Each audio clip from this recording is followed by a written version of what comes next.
नमस्कार दोस्तों, मैं हूं प्रदीप मिश्रा और आप देख रहे हैं प्रॉपर्टी मिश्रा शो। आज हमारे पास एक बेहद शॉकिंग और आई ओपनिंग टॉपिक है जो हर दिल्ली एनसीआर रेजिडेंट्स को जानना चाहिए। बात है उस सिस्टमेटिक फेलियर की जिसने दिल्ली, गुरुग्राम, नोएडा को अर्बन प्लानिंग की सबसे बड़ी डिजास्टर में बदल दिया है।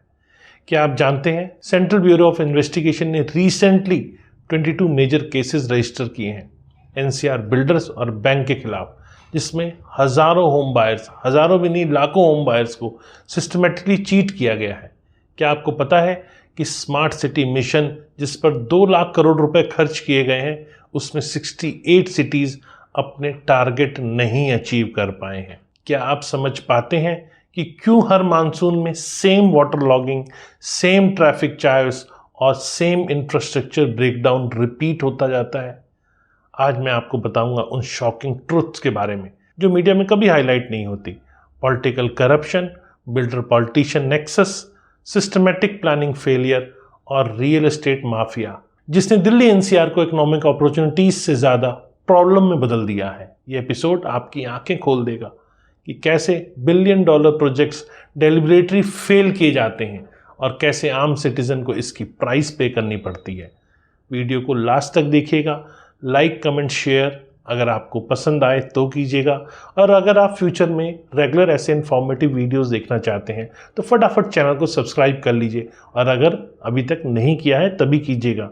वैसे मुझे पता है ऐसे इन्फॉर्मेटिव वीडियोस के लिए आप पहले ही सब्सक्राइब कर चुके हैं। तो चलिए आगे बढ़ते हैं।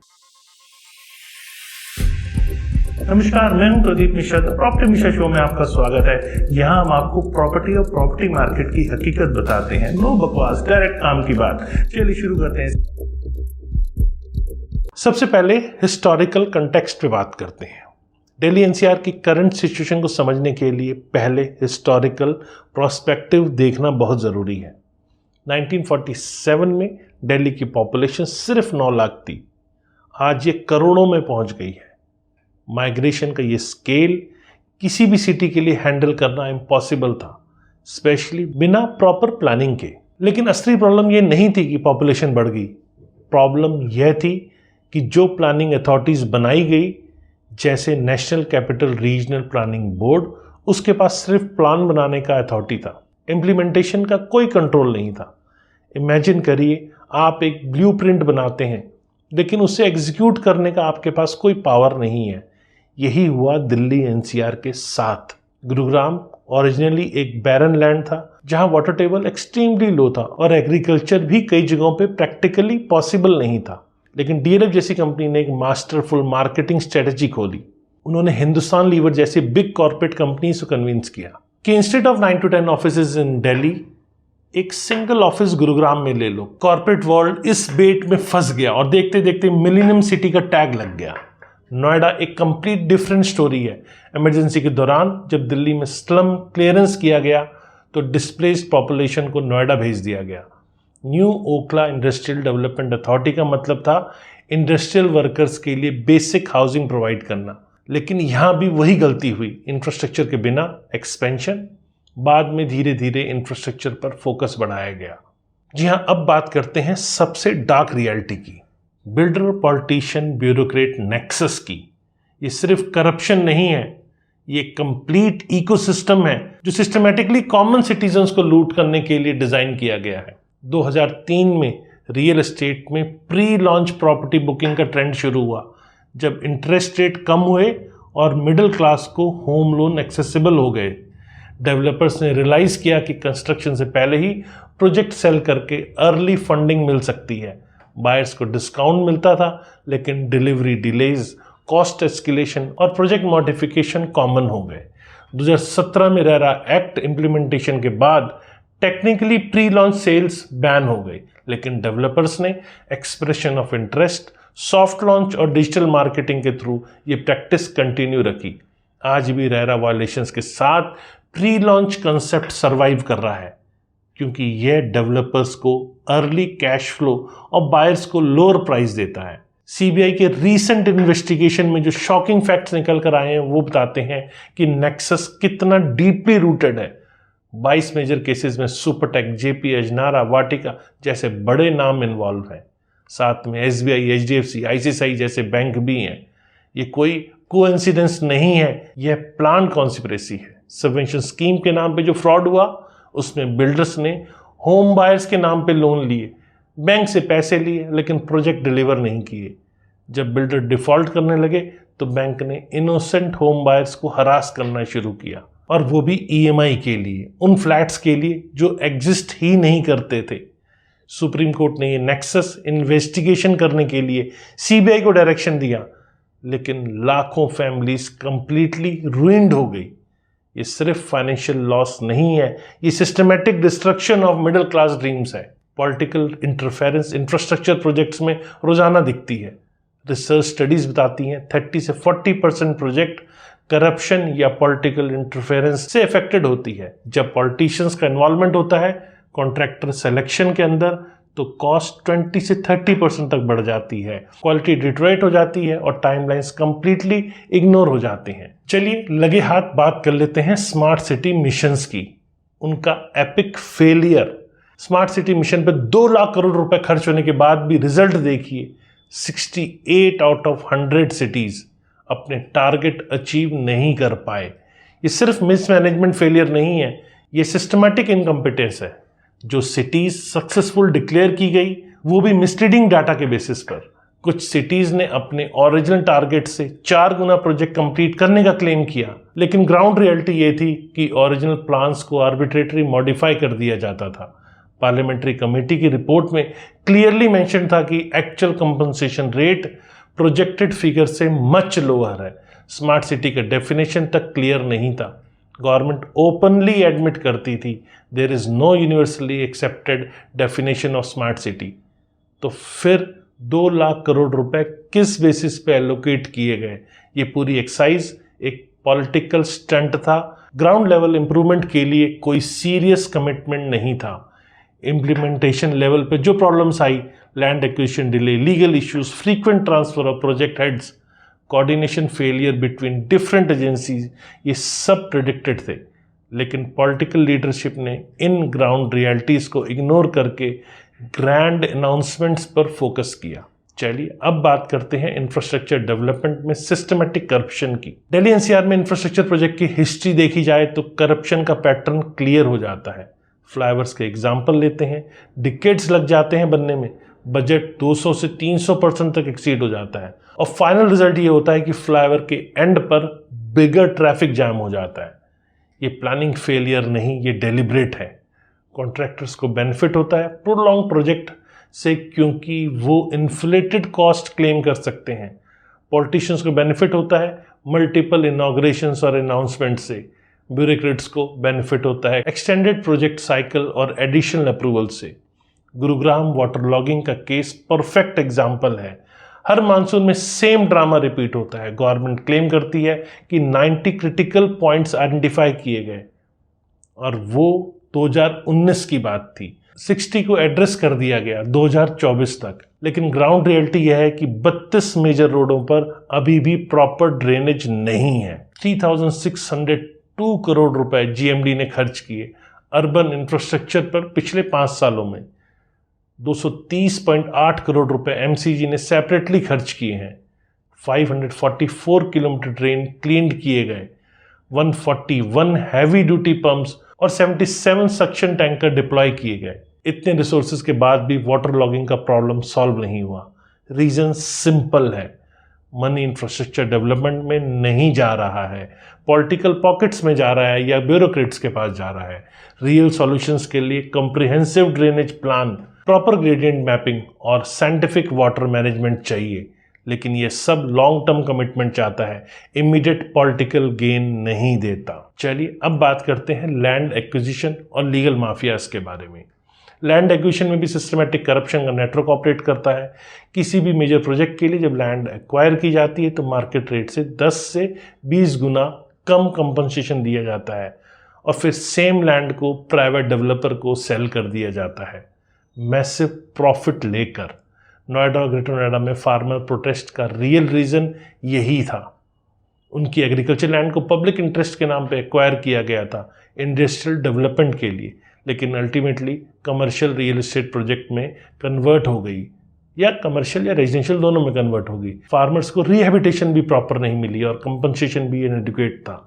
लैंड पूलिंग स्कीम्स के नाम पर सिस्टमैटिक चीटिंग होती है। फार्मर्स को प्रॉमिस किया जाता है डेवलप प्लॉट में शेयर का, लेकिन अंत में या तो इन्फीरियर लोकेशन में प्लॉट मिलते हैं या फिर डिकेड्स तक वेट करना पड़ता है और फार्मर्स को भी जाके कोर्ट में केस करके कई बार हक लेना पड़ता है। यहाँ तक कि सुप्रीम कोर्ट का इंटरवेंशन के बाद भी लैंड डिस्प्यूट रिजोल्यूशन में कई सालों लग जाते हैं, क्योंकि लीगल सिस्टम भी इस करप्शन नेटवर्क का पार्ट बन चुका है। ट्रांसपोर्टेशन और कनेक्टिविटी क्राइसिस। दिल्ली एनसीआर की ट्रांसपोर्टेशन सिस्टम का एनालिसिस करें तो सिस्टमेटिक फेलियर साफ दिखता है। 3 मेजर सिटीज़ में दिल्ली, गुरुग्राम, नोएडा, लेकिन इंटीग्रेटेड ट्रांसपोर्ट सिस्टम कोई नहीं है। गुरुग्राम में आज भी मेजर रेलवे स्टेशन नहीं है। वर्ल्ड लार्जेस्ट कॉर्पोरेट हब होने के बावजूद भी बेसिक कनेक्टिविटी मिसिंग है। नोएडा में रेलवे कनेक्टिविटी लिमिटेड है और बस सर्विसेज इनएडुकेट है। दोनों सिटीज़ कंप्लीट डिपेंडेंसी रखती है दिल्ली के एयरपोर्ट, रेलवे टर्मिनल और मेजर ट्रांसपोर्ट हब पर। मेट्रो एक्सपेंशन भी पॉलिटिकल प्रायोरिटीज़ के हिसाब से होता है, एक्चुअल कम्यूटर नीड के हिसाब से नहीं होता। रूट प्लानिंग में पॉलिटिकल कंसिडरेशन प्राइमरी है, ट्रैफिक एनालिसिस सेकेंडरी होता है। रिजल्ट क्या होता है? रिजल्ट होता है कि एक्सपेंसिव मेट्रो इंफ्रास्ट्रक्चर बिल्ट होती है, लेकिन ट्रैफिक कंजेशन प्रॉब्लम सॉल्व नहीं होती। FNG expressway, Bhangel elevated road और दूसरे कनेक्टिविटी प्रोजेक्ट्स में भी सेम पैटर्न देखने को मिलता है। अनाउंसमेंट्स बड़ी, टाइमलाइंस अनरियलिस्टिक और कॉस्ट ओवररन गारंटीड और फाइनल डिलीवरी क्वेश्चनेबल। इसके पीछे रीज़न ये है कि ट्रांसपोर्ट प्लानिंग में रियल एस्टेट इंटरेस्ट को सर्व करती है। जहाँ बड़े डेवलपर्स के प्रोजेक्ट होते हैं वहाँ प्रायोरिटी कनेक्टिविटी मिलती है। कॉमन रेजिडेंशियल एरिया में मिडिल क्लास लोकेलिटीज़ इग्नोर हो जाते हैं। अब बात करते हैं वाटर क्राइसिस और एनवायरमेंटल डिस्ट्रक्शन की। दिल्ली एनसीआर का ग्राउंड वाटर डिप्लीशन क्राइसिस भी सिस्टमैटिक मिसमैनेजमेंट का रिजल्ट है। गुरुग्राम जैसी सिटीज़ में वाटर टेबल ड्रेनेज लेवल तक गिर चुका है, लेकिन अनकंट्रोल्ड कंस्ट्रक्शन कंटिन्यू हो रही है। बिल्डर्स को वाटर कनेक्शन अप्रूव करने के लिए प्रॉपर इम्पैक्ट असेसमेंट नहीं किया जाता। Thousands of high rise buildings बन जाती हैं, लेकिन water supply infrastructure proportionate increase नहीं होती। रिजल्ट, कॉमन सिटीजन्स को वाटर टैंकर पर डिपेंड करना पड़ता है और वो भी कॉस्टली रेट्स के ऊपर। सीवरेज सिस्टम भी इनएडुकेट है। न्यू सेक्टर्स और सोसाइटीज़ बन जाती हैं, लेकिन प्रॉपर सीवरेज ट्रीटमेंट प्लांट्स नहीं बनते। रॉ सीवरेज को नेचुरल वाटर बॉडीज़ में डिस्चार्ज कर दिया जाता है, जिससे एनवायरमेंटल डिजास्टर क्रिएट हो जाते हैं। ये प्रॉब्लम भी डेलिब्रेट है, क्योंकि वाटर स्कैसिटी से प्राइवेट टैंकर माफिया को बेनिफिट होता है और इनएडुकेट म्युनिसिपल सर्विसेज से प्राइवेट सर्विस प्रोवाइडर को बिजनेस अपॉर्चुनिटी मिलती है। चलिए, ये तो हो गया। अब रियल एस्टेट प्राइस मैनिपुलेशन की बात कर लेते हैं। दिल्ली एनसीआर में प्रॉपर्टी प्राइसेस की आर्टिफिशियल इन्फ्लेशन भी सिस्टमेटिक मैनिपुलेशन का रिजल्ट है। सेम एरिया में प्रॉपर्टी प्राइसेस में 300 से 400% का डिफरेंस नॉर्मल सा हो गया है, सिर्फ सोसाइटी ब्रांड के बेसिस पर। यह मैनिपुलेशन तब पॉसिबल होता है जब लैंड एलोकेशन, अप्रूवल्स और इंफ्रास्ट्रक्चर डेवलपमेंट सब कंट्रोल्ड हो। प्रीमियम लोकेशंस को डेलिबरेटली स्केर्स रखा जाता है, आर्टिफिशियल डिमांड क्रिएट की जाती है और लग्जरी हाउसिंग के नाम पे एक्स्ट्रा ऑर्डिनरी प्राइजेस चार्ज किए जाते हैं। मिडिल क्लास फैमिलीज अपनी लाइफ सेविंग इन्वेस्ट करते हैं प्रॉपर्टीज में, लेकिन एक्चुअल डिलीवरी में ईयर्स तक डिले हो जाता है।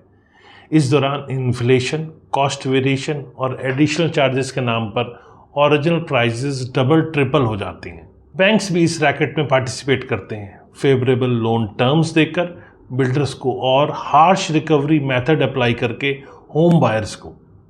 ये पूरा सिस्टम है मिडिल क्लास एक्सप्लॉयटेशन के लिए डिज़ाइन किया गया। अब मीडिया और पब्लिक अकाउंटेबिलिटी की कमी की बात कर लेते हैं। जी हाँ, दिल्ली एनसीआर की प्रॉब्लम पर मीडिया कवरेज भी सेलेक्टिव और इनएडुकेट है। बिग डेवलपर्स के एडवर्टीजमेंट्स और कॉर्पोरेट पीआर के कारण रियल इन्वेस्टिगेशन नहीं होती।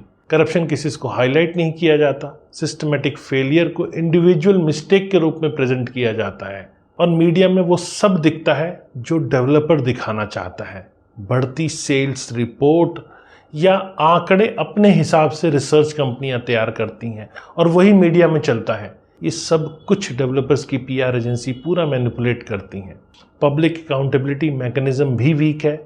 आरटीआई एप्लीकेशंस में रेलिवेंट इन्फॉर्मेशन डिनाई कर दी जाती है नेशनल सिक्योरिटी के नाम पर। सिटीजन ग्रीवेंस सिस्टम भी ब्यूरोक्रेटिक रेड टेप में फंसे रहते हैं।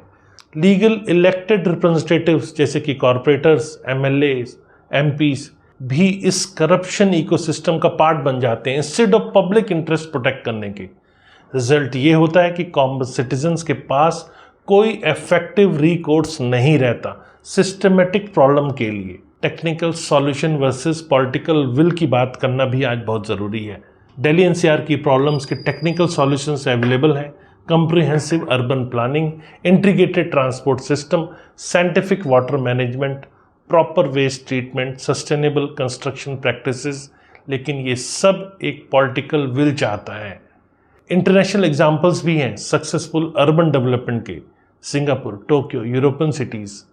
बेस्ट प्रैक्टिसेस और टेक्नोलॉजी भी अवेलेबल हैं, लेकिन इन सॉल्यूशंस को इम्प्लीमेंट करने के लिए करप्शन अपॉर्चुनिटीज़ रिड्यूस हो जाते हैं, इसीलिए रेजिस्टेंस होता है। जब तक पॉलिटिकल इंसेंटिव स्ट्रक्चर नहीं बदलती, टेक्निकल सॉल्यूशन का कोई वैल्यू नहीं है। पॉलिटिशियंस का बेनिफिट शॉर्ट टर्म अनाउंसमेंट्स और इनॉग्रेशन इवेंट से होता है, लॉन्ग टर्म सस्टेनेबल डेवलपमेंट से नहीं। रियल एस्टेट इन्वेस्टमेंट की डार्क रियलिटी की बात भी करना बहुत ज़रूरी है आज। प्रॉपर्टी इन्वेस्टमेंट के नाम पे जो स्कैम ऑपरेट करते हैं दिल्ली एनसीआर में, उसका स्केल मैसिव है। Pre launch booking, fake approval, non existing amenities, delay position, cost escalation या डुप्लीकेट फॉर्ज्ड बैंक गारंटी, ये सब प्लान स्ट्रेटेजी का पार्ट है। इन्वेस्टमेंट एडवाइजर्स, प्रॉपर्टी कंसल्टेंट और रियल एस्टेट एजेंट भी इस इकोसिस्टम के पेड पार्टिसिपेंट्स हैं। जेन्युइन बायर्स को मिसलीडिंग इंफॉर्मेशन दी जाती है, अनरियलिस्टिक एक्सपेक्टेशन क्रिएट किए जाते हैं और फॉल्स प्रोमिसेस के बेसिस पर बुकिंग कराई जाती है। आज आप बुक कर लो, आपको कल 3 गुना मिल जाएगा। ऐसी प्रोमिसेस करने वाले बाद में सब गायब हो जाते हैं और इन्वेस्टर जो अपना पैसा है वो लगा के बैठता है, उसके बाद पूरी पेमेंट करने के लिए पैसा नहीं होता और बाद में वो रिफंड के चक्कर काटता रहता है। बैंक लोन्स की अप्रूवल भी इस मैनिपुलेशन का पार्ट है। किसी भी प्रोजेक्ट की एक्चुअल वायबिलिटी चेक नहीं की जाती, सिर्फ डॉक्यूमेंटेशन और कोलेटरल के बेसिस पर लोन अप्रूव हो जाते हैं।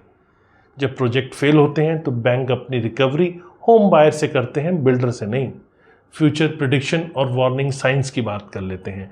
करंट ट्रेंड के बेसिस पर प्रिडिक्ट किया जा सकता है कि दिल्ली एनसीआर की प्रॉब्लम और भी गंभीर होने वाली है। पॉपुलेशन ग्रोथ कंटिन्यू होगी, लेकिन सिस्टमेटिक प्लानिंग इंप्रूवमेंट नहीं होंगे। इंफ्रास्ट्रक्चर डेफिसिट और भी बढ़ेगा। क्लाइमेट चेंज इफेक्ट्स भी सीवियर होंगे, जैसे कि extreme weather events, water scarcity और एयर पॉल्यूशन। लेकिन एडाप्टेशन मेजर्स के लिए भी वही करप्ट सिस्टम रिस्पॉन्सिबल होगा जिसने करंट क्राइसिस क्रिएट किए हैं। रियल एस्टेट बबल बस्ट होने के स्ट्रॉन्ग चांसेस हैं, क्योंकि करंट प्राइसेस कंप्लीटली आम बायर की बजट से दूर जा रहा है। जो अपर रेट सेगमेंट है वहाँ पर इस टाइम मार्केट में ठहराव आता दिख सकता है। रेट मनचाहे निकाले जा रहे हैं, जिसका कोई एक्चुअल कंसर्न नहीं है। एक्चुअल इनकम लेवल और डिलीवरी स्टैंडर्ड में मिसमैच है।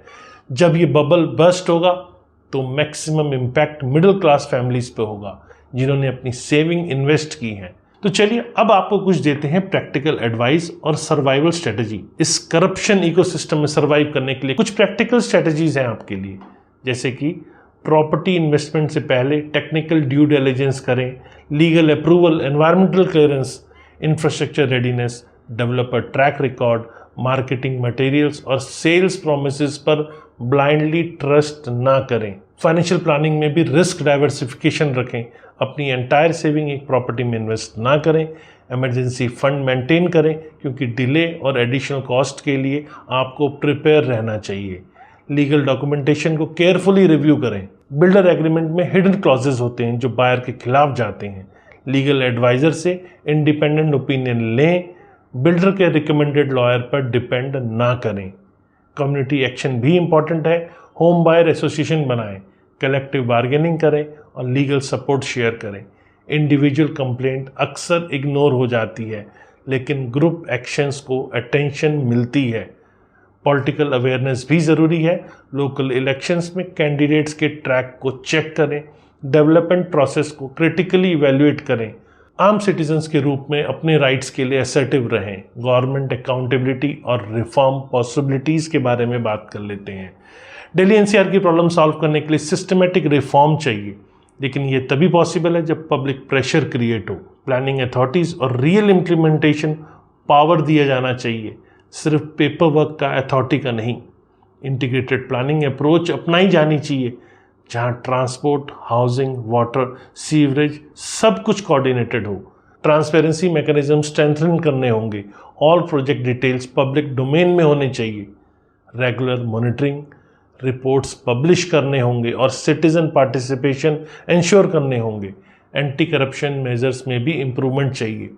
Fast track court for infrastructure fraud, stringent penalties for non delivery और बिल्डर लाइसेंसिंग को स्ट्रिक्ट रेगुलेट करना होगा।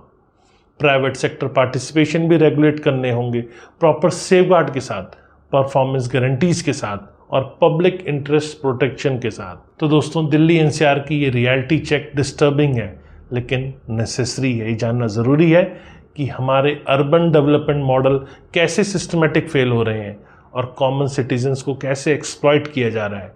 ये प्रॉब्लम ओवरनाइट सॉल्व नहीं होती है, लेकिन अवेयरनेस क्रिएट करना फर्स्ट स्टेप है। जब तक हम इन सिस्टमेटिक फेलियर्स को रिकग्नाइज नहीं करेंगे और अकाउंटेबल गवर्नेंस डिमांड नहीं करेंगे, तब तक वही करप्शन साइकिल्स रिपीट होते रहेंगे। प्रॉपर्टी इन्वेस्टमेंट करने से पहले रिसर्च करें, कम्युनिटी इन्वॉल्वमेंट मेंटेन करें और पॉलिटिकल प्रोसेस में पार्टिसिपेट करें। डेवलपमेंट के नाम पे जो भी प्रोमिसेस किए गए हैं उन्हें क्रिटिकली एवेल्युएट करें। दिल्ली एनसीआर को ग्लोबली कम्पिटिटिव अर्बन रीजन बनाने की पोटेंशियल है, लेकिन इसके लिए सिस्टमेटिक चेंज चाहिए। ट्रांसपेरेंसी, अकाउंटेबिलिटी और जेन्युइन पब्लिक इंटरेस्ट की प्रायोरिटी चाहिए। अगर एपिसोड आपके लिए आई ओपनिंग रहा तो लाइक, शेयर और कमेंट करना ना भूलें। आपके पर्सनल एक्सपीरियंसेस भी शेयर करें कमेंट में। आप कौन सी प्रॉब्लम फेस कर रहे हैं रियल एस्टेट डीलिंग्स में, कौन सी स्कैम्स के विक्टिम बन रहे हैं।